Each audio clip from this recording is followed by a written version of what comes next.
Pemirsa, seorang suami di Singkawang Utara, Kalimantan Barat tega membunuh istrinya sendiri.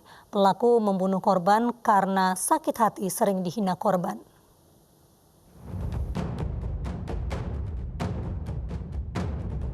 Warga Jalan Adelia, Kecamatan Singkawang Utara, Kalimantan Barat digegerkan dengan penemuan jasad wanita di semak-semak. Saat ditemukan, jasad dalam kondisi nyaris tanpa busana serta terdapat luka tusuk di bagian pinggang dan leher. Tak butuh waktu lama, polisi menangkap pelaku yang tak lain adalah suami korban di kediamannya pada Selasa pagi. Di rumah pelaku, polisi juga mengamankan sejumlah barang bukti, diantaranya sepeda motor bebek dan pisau yang digunakan untuk membunuh korban. Dari hasil pemeriksaan, pelaku merasa sakit hati lantaran sering dicaci maki oleh korban. Pelaku juga menyatakan korban diduga memiliki hubungan dengan pria lain. Usai membunuh korban, pelaku kemudian membuat skenario seolah-olah istrinya sebagai korban pemerkosaan dan pembunuhan.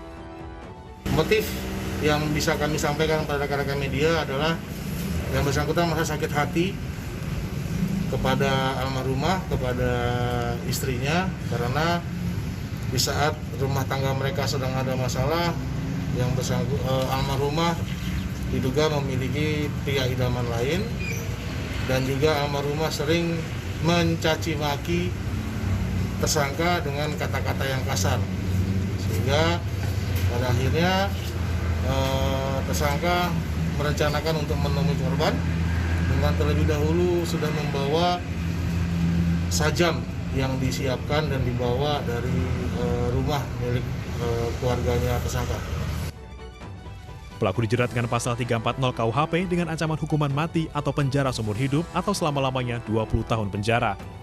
Dari Singkawang, Kalimantan Barat, Uun Yuniar, iNews melaporkan. Kepolisian sektor Ciledug, Kota Tangerang, Banten menggerebek ladang ganja di lantai 2 sebuah rumah di Kampung Poncol, Kelurahan Pedoranan, Kecamatan Karangtengah. 3 tersangka ditangkap dengan 47 tanaman ganja siap panen dengan kamuflase menanam cabai.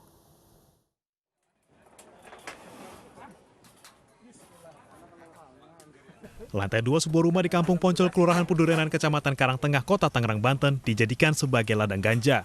Pengungkapan kasus berawal dari penangkapan satu pelaku oleh jajaran unit Reskrim Polsek Ciledug yang tengah bertransaksi ganja setengah kering seberat 15 gram.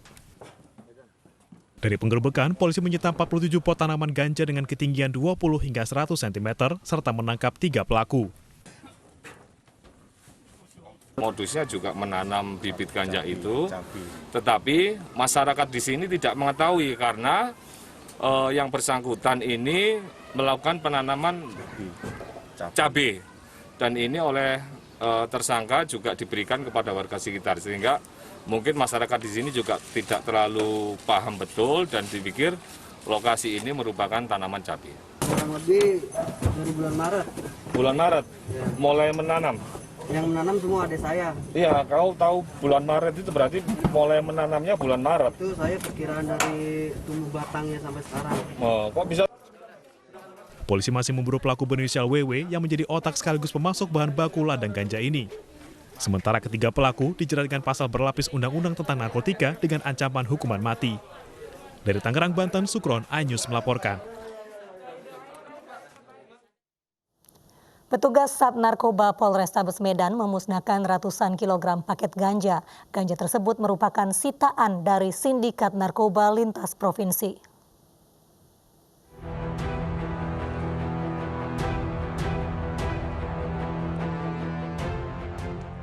...358 kg paket ganja dimusnahkan petugas Sat Narkoba Polrestabes Medan, Sumatera Utara. Barang haram ini merupakan sitaan dari sindikat narkoba lintas provinsi yang ditangkap di Jalan Lintas, Sumatera. Sebelum dimusnahkan, ganja diuji terlebih dahulu guna memastikan keaslian barang bukti. Selanjutnya, petugas membakar ratusan kilogram ganja di halaman Polrestabes. Tanggal 14 Mei yang ditangani oleh Polsek Pancur Batu dan tanggal 15 Mei yang ditangani oleh rekan-rekan Satres Narkoba.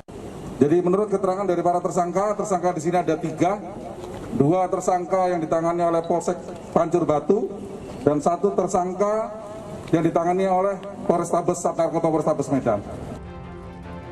Para pelaku terancam hukuman seumur hidup atau hukuman mati karena melanggar Undang-Undang Nomor 35 Tahun 2009 tentang narkotika.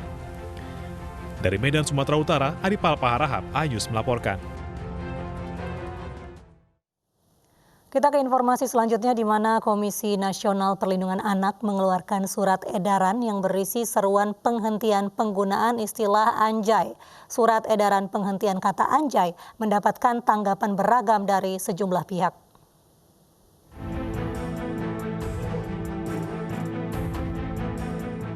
Komisi Nasional Perlindungan Anak atau Komnas PA mengeluarkan surat edaran yang berisi seruan penghentian penggunaan kata anjay.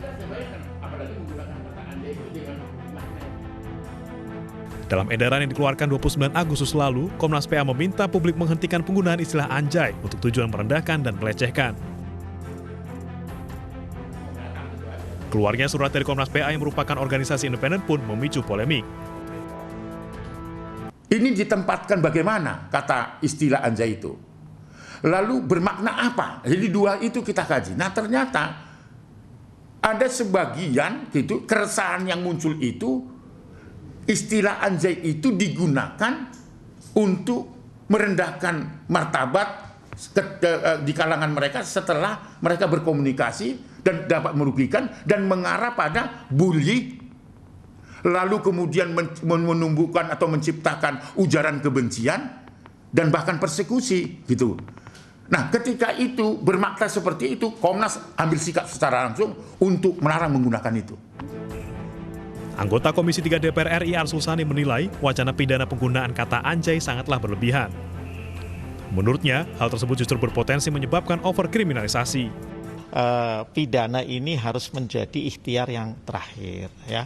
Harus dikembangkan pendekatan-pendekatan yang lain, pendekatan sosial budaya lewat berbagai bentuk kegiatan edukasi kepada kaum milenial kita, tapi tidak dengan mengancam untuk dipidanakan. Nanti hukum pidana kita penuh dengan overkriminalisasi. Hal senada disampaikan Ketua Departemen Linguistik Fakultas Ilmu Pengetahuan Budaya Universitas Indonesia, Toto Suhardianto. Menurutnya, polemik penggunaan kata anjay terlalu dibesar-besarkan. Penggunaan kata anjay adalah wajar karena bahasa Indonesia adalah bahasa yang dinamis. Sebuah kata itu berkonotasi negatif atau tidak, itu bergantung dari konteks pemakaiannya. Jadi kita harus melihat siapa yang menggunakan, kepada siapa, bagaimana relasi di antara penutur dan pendengarnya. Kemudian juga lihat bagaimana situasi kondisi lingkungan ya di dalam ketika kata tersebut digunakan ya. Polemik penggunaan kata anjay muncul setelah YouTuber Lutfi Agizal membahasnya dengan ahli bahasa Indonesia. Dalam videonya, Lutfi mencoba mengedukasi bahwa penggunaan anjay bisa merusak moral. Tim Liputan iNews melaporkan. Mendapat rekomendasi dukungan dari Partai Persatuan Pembangunan, Bobi Nasution Aulia Rahman resmi mendapat 4 dukungan partai. Kami hadirkan informasinya usai jeda berikut.